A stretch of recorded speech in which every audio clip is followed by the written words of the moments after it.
모두의 딥러닝.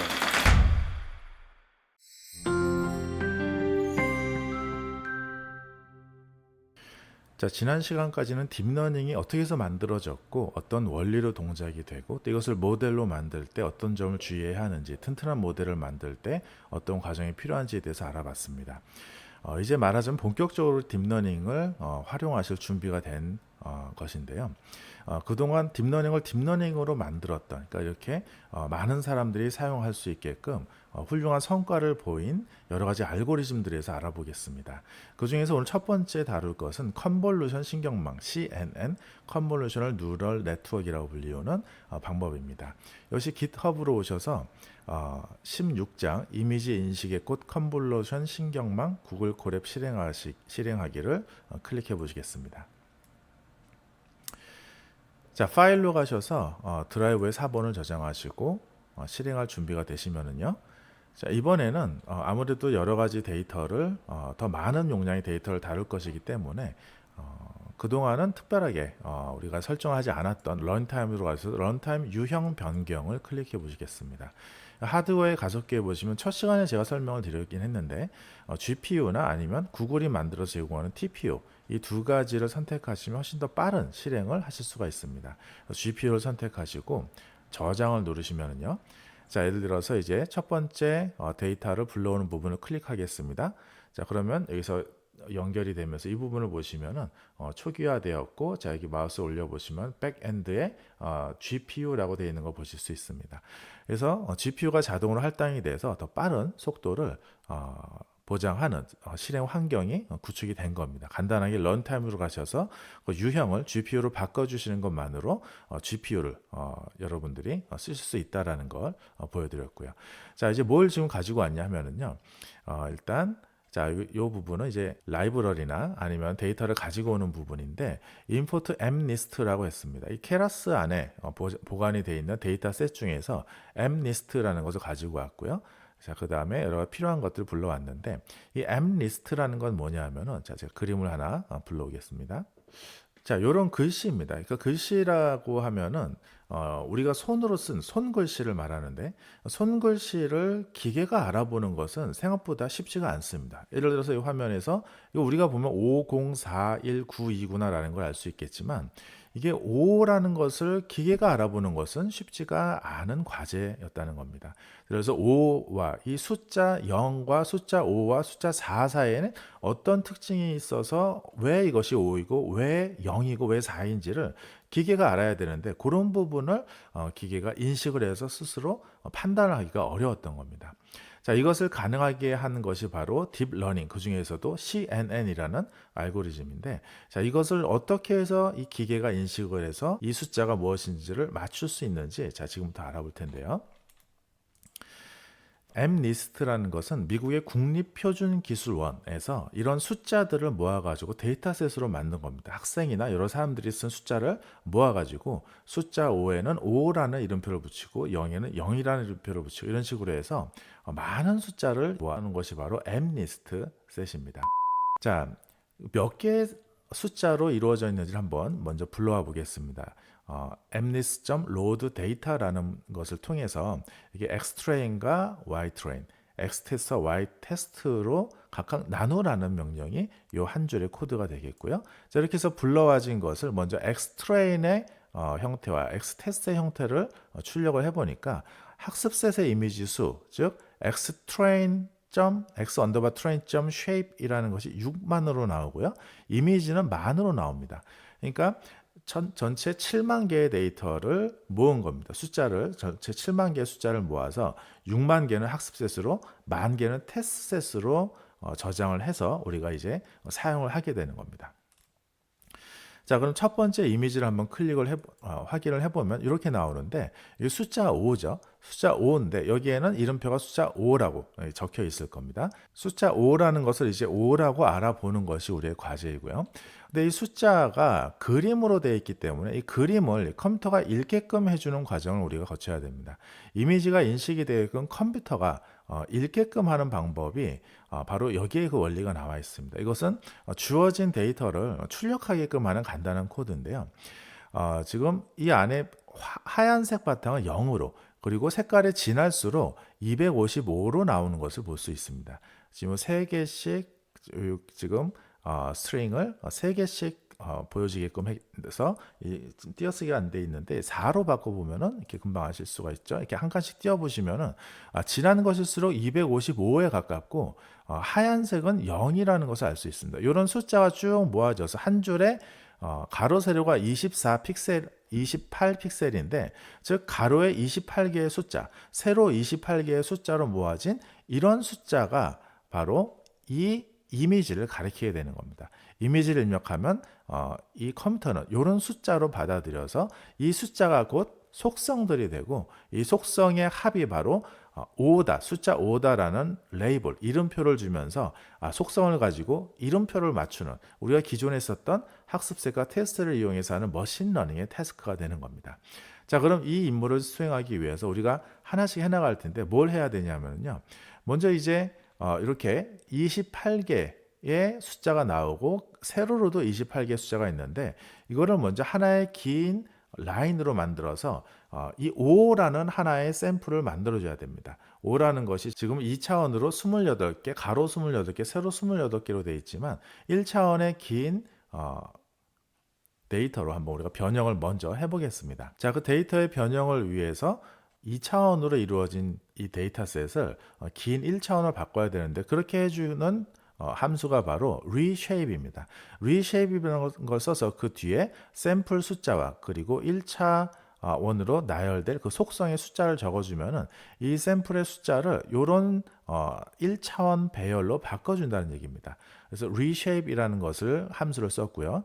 그 다음 as type이라는 것을 as type이라는 것은 자, 이 바꿔준 reshape을 통해서 1차원으로 쭉 나열된 이 숫자가 0부터 255까지 너무 범위가 크기 때문에 0부터 1까지로 0부터 1 사이의 숫자로 바꿔주는 작업을 이제 하겠습니다. 이것을 데이터의 정규화라고 합니다. normalization이라고 하는데 이 정규화를 위해서 255가 어떻게 하면 0부터 255가 어떻게 해서 0부터 1 사이의 값이 되냐면은 그 값을 255로 나눠주면 됩니다. 그럼 255는 1이 되겠고요.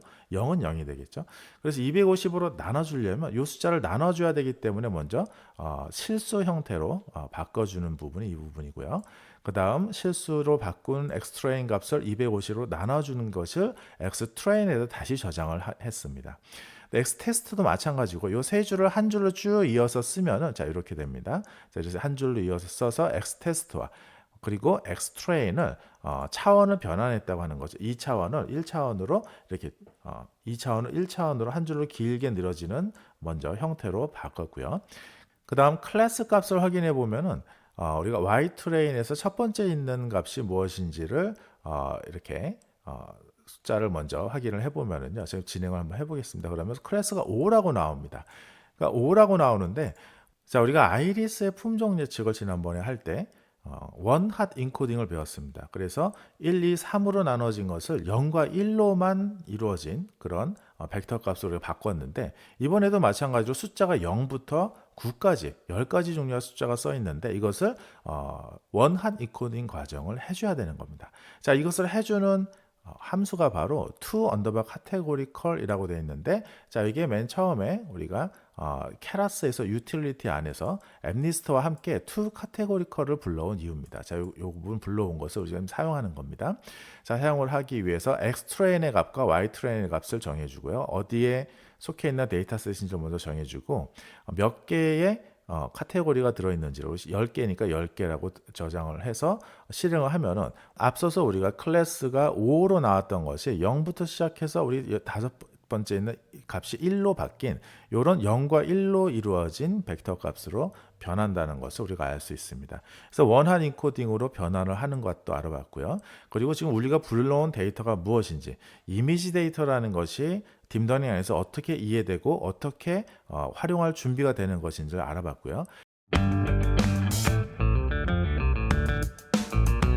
이제부터가 딥러닝의 기본 프레임을 만들어 볼 시간입니다. 우리가 그동안 많이 배웠었던 부분을 다시 한번 정리해서 이곳에 사용되기 때문에 앞서 배운 과정을 기억하고 계신다면 어렵지 않은 과정이 될 겁니다. 자, 앞에 이어서 우리가 자, 모델의 구조를 설정하는 이 부분이 추가가 된 건데요. 자, 시퀀셜이라는 함수를 통해서 층을 쌓겠다라는 거를 우리가 인식을 시키고요. 그 다음 인풋이 지금 784개. 왜냐하면 28 곱하기 28, 가로 28, 세로 28을 일렬로 쭉 늘어놓으니까 784개가 된 거였고요. 그래서 784개로 앞서서 우리가 만들어 줬었죠. 784개를 우리가 인풋 값으로 하고요. 그 다음 중간에 은닉층의 노드의 수를 512개로 했습니다. 이것은 특별하게 뭐 정해진 정답이나 원칙은 없지만 그냥 512개로 한 겁니다. 그래서 512로 진행을 하고 그 다음 마지막에 출력되는 값이 10개 중에 하나겠죠. 0부터 9까지 10개의 숫자 중에 하나이기 때문에 10개의 값으로 이 마지막 아웃풋 값을 지정해주고 액티베이션 활성화 함수로 소프트맥스를 지정했습니다. 앞서서 다 배웠던 내용하고 다르지 않고요.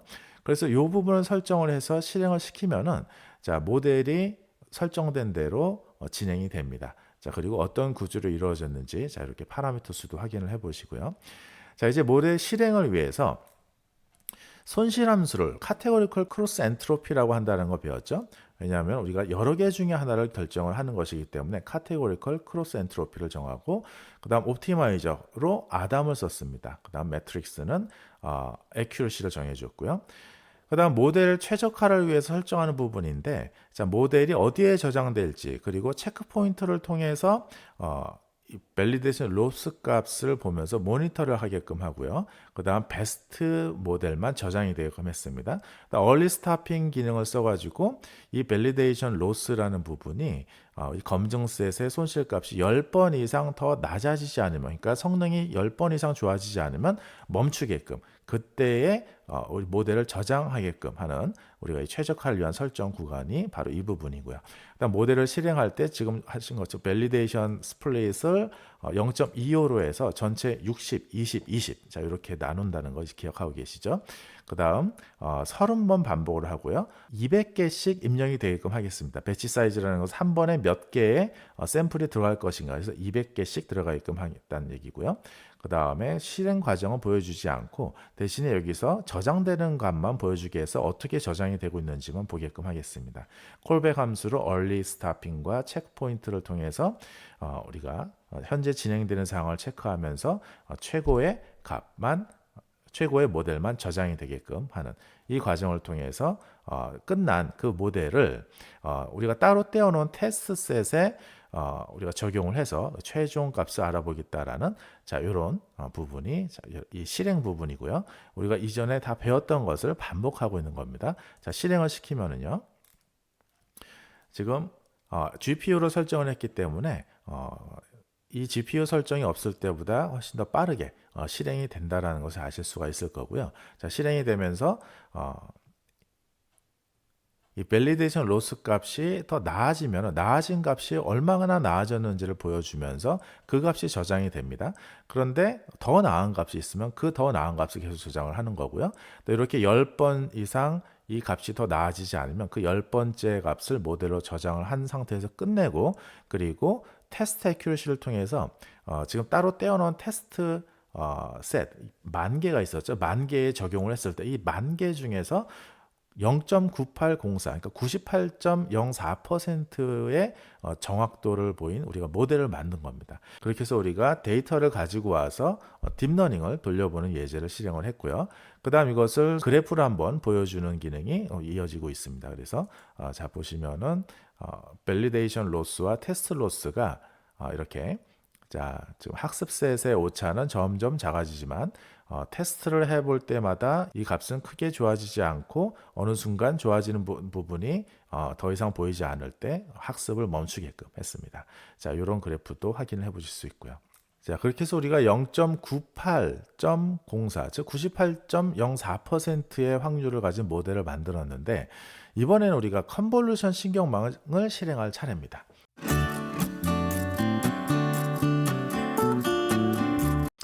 자, 지금 실행한 것은 컨볼루션 실행망이 아니고 그냥 딥러닝을 쓴 겁니다. 왜냐하면 전체 주어진 28 곱하기 28 이 숫자 데이터셋을 일렬로 쭉 늘어뜨린 다음에 그것을 가지고 우리가 앞서서 무슨 아이리스라든지 여러 가지 폐암 수술 환자의 수술 결과라든지 이런 걸 했던 건 똑같이 한 줄로 쭉 늘어뜨린 다음에 그 한 줄짜리 샘플을 지금 같은 경우에 6만 개를 이렇게 학습을 한 거고요. 테스트를 마찬가지로 만들어서 10,000개를 테스트한 겁니다.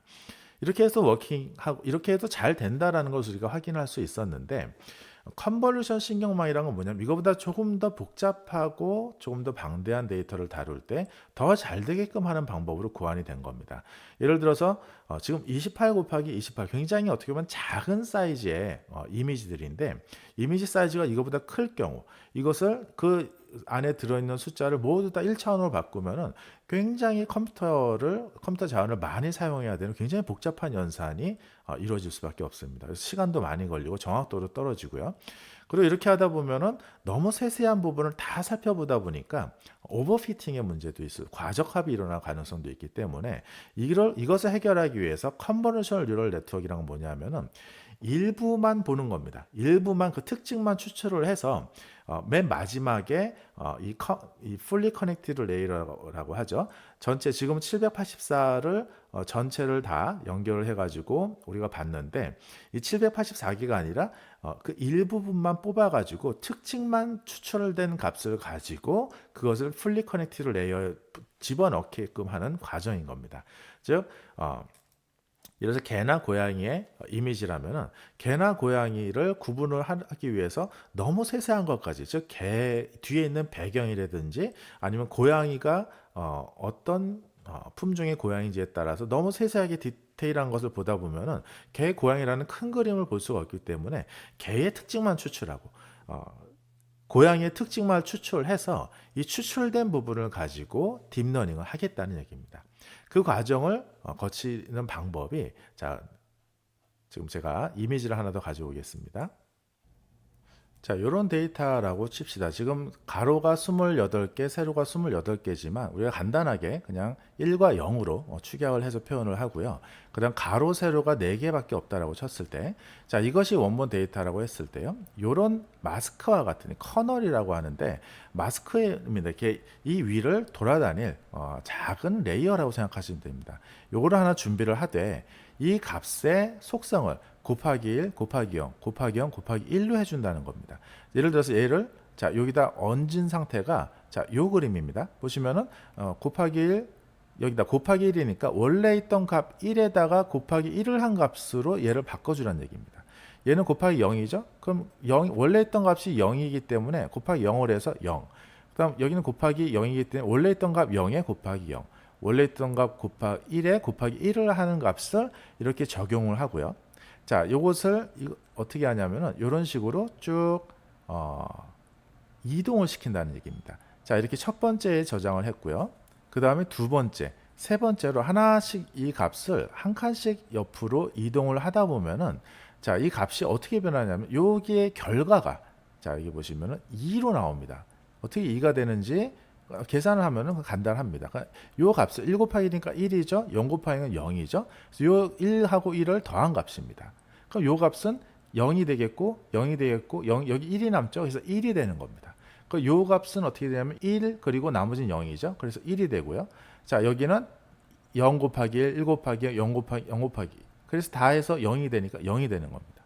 즉 우리가 처음에 보여드렸던 자, 요 그림이 지금 어떻게 변하냐면 이 과정을 거치면은 이렇게 변한다는 겁니다. 이것은 기존에 보여드렸던 그 4 곱하기 4의 그림이 어떤 속성을 가지고 있는지 속성을 그대로 포함하면서도 이렇게 3 곱하기 3으로 숫자가 줄어든 겁니다. 그래서 이렇게 새롭게 특징만 가지고 있는 것을 따로 뽑아내는 방법이 바로 컨볼루셔널 뉴럴 네트워크라고 하는 방법이고요. 자, 이렇게 특징을 뽑아내는 그 층을 우리가 컨볼루션 층이라고 하는 겁니다. 기존에 했었던 작업에 컨볼루션 층을 적용하면은 지금 보신 이 과정이 이 내부적으로 진행이 되는 겁니다. 자, 그러면 소스 코드를 불러서 한번 살펴보겠습니다.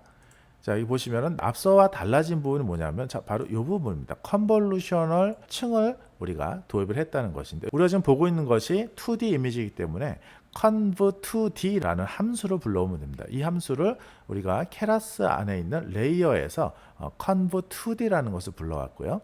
자, 여기서 불러와서 우리가 커널 사이즈라는 것은 아까 노란 마스크가 위에서 돌아다녔죠. 그 사이즈를 아까 우리 2 곱하기 2로 했는데 지금은 3 곱하기 3으로 해주겠다는 얘기입니다. 3 곱하기 3으로 하겠다는 값을 집어넣고요.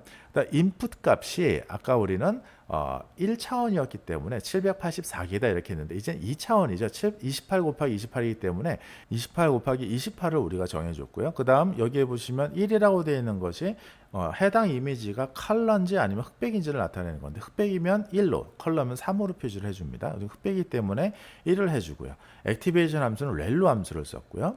그 다음에 앞에 나와 있는 32라는 숫자는 이 과정을 몇 번을 반복할지입니다. 그림을 한번 보시면은요.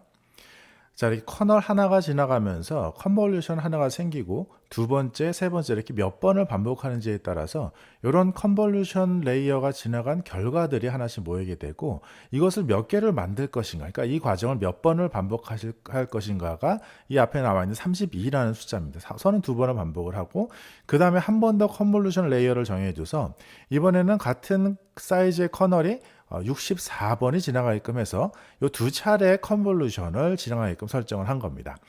그리고 나서 맥스 풀링이라는 것으로 이어지는데요. 맥스 풀링이라는 함수는 뭐냐면요. 자, 그림을 한번 더 보여드리겠습니다. 자, 이런 그림이 있을 때 이 그림에서 맥스 풀링을 적용하고 나면 이렇게 변합니다. 무슨 말이냐면 이것을 구역을 이렇게 네 군데로 나눠서 이 네 군데 구역 각각에 나눠진 곳에서 가장 큰 값을 여기서는 4가 제일 크죠. 4가 여기서는 2가 제일 크기 때문에 2 여기선 1, 여기선 6 이렇게 가장 큰 값이 이 안에 남는 것을 바로 맥스 풀링이라고 합니다. 그래서 맥스 풀링은 맥스 풀링 2D라는 것을 이용해서 사용을 하는데 풀 사이즈를 2와 2라고 했다는 것은 가로와 세로가 2 곱하기 2인 사이즈의 풀링 창을 만들어서 그 안에서 가장 큰 값을 뽑아라 라는 얘기가 됩니다.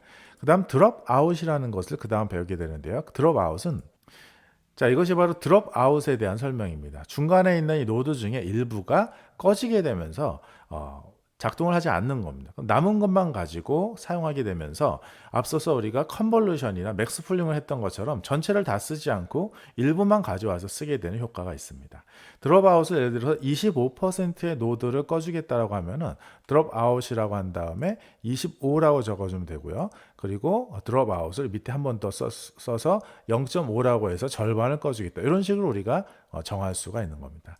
자, 그리고 여기 플래튼이라는 함수가 나오는데 이 플래튼이라는 건 뭐냐면요. 지금까지 진행된 게 2D 이미지이기 때문에 마지막에 우리가 풀리 커넥티드 레이어로 연결시키기 전에 2D를 1D로 바꿔줘야 됩니다. 그래서 우리가 이전에 우리가 했을 때는 전체를 1D로 바꿔서 이 과정이 없었는데 지금은 이 과정을 거치면서 2D를 그대로 유지를 했기 때문에 플래튼이라는 함수를 통해서 1D로 이제서야 바꿔주고 그 다음에 우리가 앞서서 했던 대로 댄스 함수를 이용해서 은닉층을 만들어서 우리가 마지막에 풀리 커넥티드 레이어를 만들어서 진행을 하면 되는 겁니다. 여기서 마찬가지로 128개의 은닉층의 노드를 만들고 렐로 함수를 썼고요. 그 다음에 마지막에 10개의 값이 나오게끔 하고 소프트맥트를 쓰면은 이렇게 해서 컨볼루션 신경망이 완성이 되는 겁니다. 그래서 모델의 옵션은 아까와 마찬가지로 캐테고리컬 크로스 엔트로피를 쓰고 아담을 쓰고 매트릭스는 애큐리시를 쓰는 것을 통해서 우리가 또 나머지는 아까와 같습니다. 이렇게 하면 진행을 해보면 자, 진행 결과가 이렇게 쭉 보면 이렇게 나오게 될 겁니다. 자, 진행하면서 로스의 값이 낮아지면 즉 더 좋은 모델이 만들어지면 저장이 되고요. 점점 저장이 되다가 더 이상 업데이트가 안 될 때 멈추게 됩니다. 그 상태에서 앞서와 마찬가지로 테스트를 해보면 0.9917이 나옵니다. 컨볼루션 레이어를 적용하지 않았을 때 우리가 0.9804였다라는 것을 생각해 보면은 상당히 높은 정확도의 향상이 있었다라고 우리가 이야기를 할 수 있는 겁니다. 이것을 역시 그래프로 나타내면 이런 식으로 되고요. 자, 이렇게 우리 그래프를 확인한 것까지 했습니다. 자, 이게 0.9917이라는 숫자는 만 개의 우리 테스트셋에서 9,917개의 파일을 정확하게 맞췄다는 얘기인데 이게 왜 100%가 되기 힘들었냐 하면은요. 자, 요런 그림이 숫자 안에 포함이 되어 있었기 때문입니다. 숫자를 우리가 받아서 7만 개의 숫자를 받아서 적어 놨는데, 자, 요런 건 사람도 알아보지 못하겠죠. 이렇게 사람도 특징을 알아낼 수 없는 숫자를 이 딥러닝도 알아내지 못했을 뿐입니다. 그래서 99%가 넘는 확률이라는 것은 사람이 인식하는 것에 거의 같거나 이를 오히려 초과하는 수준으로 글자를 인식할 수 있다라는 얘기입니다. 우리가 간단하게 몇 줄이 안 되는 코드 같지만 우리가 만든 모델이 99%의 글자를 인식하는 훌륭한 모델이었다는 것을 이것을 통해서 알 수가 있는 겁니다. 자, 지금까지 해본 것이 바로 컨볼루션 뉴럴 네트워크, 즉 신경망을 우리가 컨볼루션 기능을 이용해서 일부의 특징을 추출해서 오버피팅, 과적합이 생기지 않게끔 하는 과정을 거쳐서 만들어내는 우리가 컨볼루션 신경망에 대해서 지금까지 배웠습니다. 다음 시간에는 우리가 말을 하는 것을 이해하고 말하는 것을 어떻게 처리할 수 있는지, 기계가 사람의 말을 이해하는 과정에 대해서, 즉 자연어 처리의 과정에 대해서 배우고, 계속해서 우리가 딥러닝을 활용하는 고급 활용법들에 대해서 배우도록 하겠습니다.